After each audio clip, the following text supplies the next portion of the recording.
When was the last time something genuinely good happened? And instead of just feeling it, you felt yourself waiting for it to end. Not with cynicism, not with ingratitude, with something quieter and more exhausting than either of those things.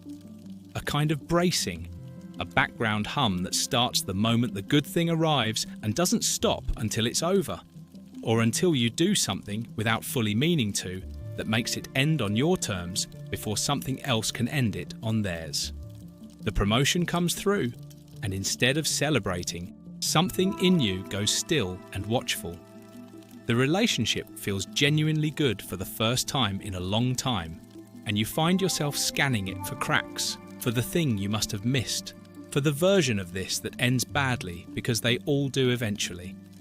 The stretch of life where nothing is wrong becomes its own kind of dread. Because if nothing is wrong right now, that means something is about to be. The calm is not rest. The calm is the held breath before the next impact. Maybe you know someone like this. Maybe you are sitting inside this right now, reading it the way you read things that describe you more accurately than you've ever managed to describe yourself. Most people who notice this pattern in themselves or someone they love reach for the obvious explanation. They call it pessimism. They call it anxiety. They tell you to just enjoy it, to be present, to stop borrowing trouble from a future that hasn't arrived yet. And they mean well, but what they're describing is a feeling, and what you're experiencing is a body. And a body that learned in a particular kind of childhood that good things are not safe is not going to stop bracing because someone told it to relax. You're not broken. You are a person whose nervous system was taught something true about the world it grew up in. And that truth, once learned, does not unknow itself just because the world changed. The bracing was never irrational. In the environment where it developed, it was the most accurate reading available. Because in that environment, good things did end suddenly. The quiet before the argument, the stretch of calm that preceded the blow-up. The afternoon where everything felt normal, and then, without warning, didn't. If you grew up in a house where peace was temporary and pain was unpredictable, your body learned to treat peace as data, specifically as a signal that something is coming that you need to be ready for. The pleasant stretch became the warning. The good news became the setup. And the body that figured this out was not being irrational. It was being extraordinarily responsive to the pattern it had been given. The problem is that the pattern is no longer the environment, but the body doesn't know that yet. What this feels like from inside is difficult to explain to people who haven't lived it, because from the outside, it looks like an inability to be happy. And that's not quite right. You can feel happiness. You feel it in flashes, sometimes intensely, the way light comes through before a cloud covers it. But underneath the happiness, running parallel to it, is something that won't let go.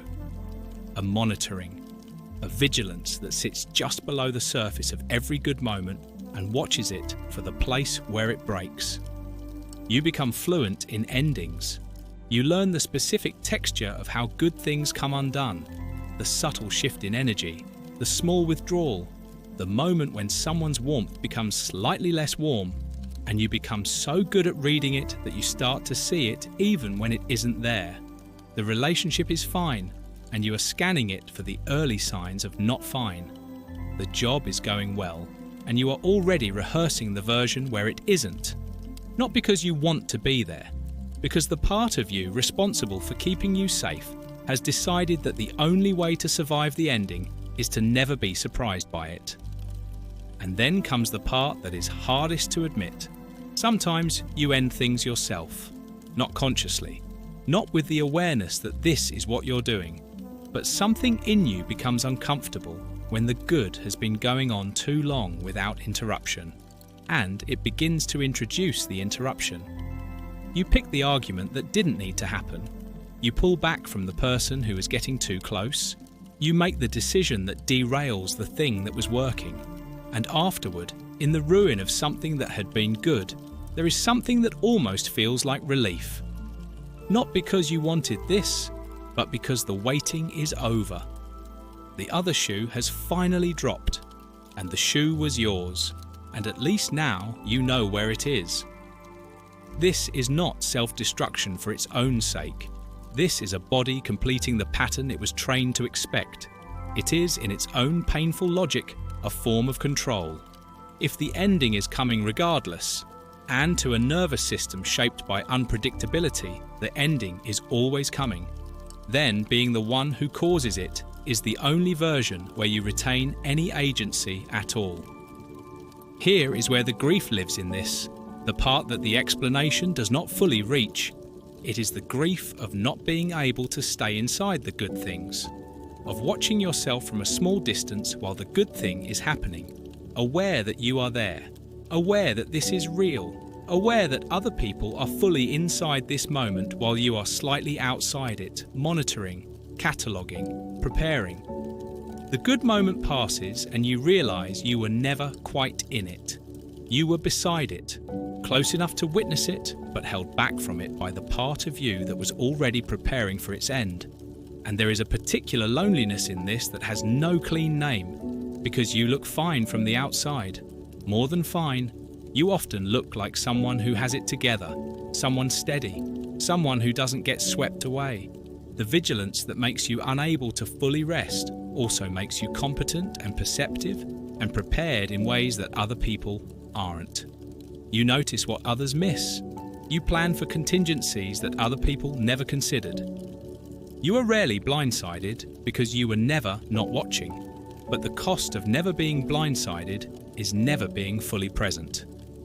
And presence, real, unguarded, unmonitored presence, is where belonging lives. And some part of you has been standing just outside it for a very long time. The specific cruelty of this experience is that the safer life actually becomes, the more the body can struggle. Because safety, to a nervous system calibrated for threat, reads as unfamiliar. Danger was the known thing. Calm is the unknown thing, and the nervous system, built to protect, moves toward what it knows even when what it knows is painful. So the life that looks from the outside like everything you ever wanted can feel, on the inside, like standing in a room where you are waiting for the walls to close. Not because they are closing, because they always did before. This is the noble truth inside what looks like an inability to receive good things. It is not ingratitude. It is not self-sabotage born of some wish to suffer. It is the behaviour of a system that was shaped by real conditions, conditions that taught it, accurately, that the floor could give way without warning. The vigilance is loyalty to a past that asked everything of it. The bracing is love for a self that needed protecting when nothing else was doing the protecting. What looks like an inability to be happy is, at its root, an attempt to stay safe by someone who learned very early that safety had to be manufactured entirely from the inside. What begins to shift this, and it shifts slowly, imperfectly, with setbacks that feel like returns to the beginning but aren't, is the accumulation of endings that don't come. The good stretch that keeps going and doesn't become the setup for something terrible. The person who stays past the point where everyone else left. The job, the friendship, the relationship, the quiet Tuesday morning that is just a quiet Tuesday morning and nothing more. The body learns from experience, not from argument. You cannot convince a nervous system out of its predictions. You can only give it new data across time. And the new data, the good thing that persists, the safety that doesn't reveal itself to be a trick, the person who comes back even after they saw the real version of you, accumulates slowly into something the body eventually, cautiously, begins to believe. This is not a process that happens on a schedule. It does not complete. Even people who have done enormous work on this pattern will describe moments years later when the old vigilance rises in response to something good. When the bracing returns, when the scan begins, the question is not whether it comes back. It is what happens after it comes back. Whether you are able to notice it, not as evidence that you are still broken, but as the visitor it is. A part of you that formed in a specific place and time, doing its job, still loyal to a version of the world that no longer exists. There is something worth staying with in that, something about the tenderness of it. The part of you that braces when good things happen is not your enemy. It is the most devoted protector you have ever had. It showed up when no one else did. It stayed when everything around it was uncertain. It kept watch through every unpredictable night so that you would not be caught off guard again. It did not know how to stop when the danger stopped, because no one ever told it the danger had stopped. No one ever sat beside it and said, "You can rest now. We are somewhere different. You kept us alive. You can put it down." If no one else has said it, you can put it down. Not all at once. Not today. But in the small moments where the good thing holds, where the floor stays where you left it, where the person is still there in the morning, in those moments, it is allowed to rest. Even briefly, even for just that moment. You were shaped by real things that required a real response.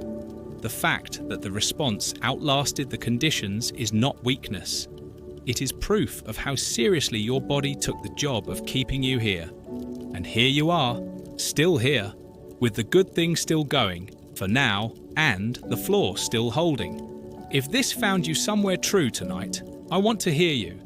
Tell me in the comments. When things are going well, what does the voice that waits for it to end actually say to you?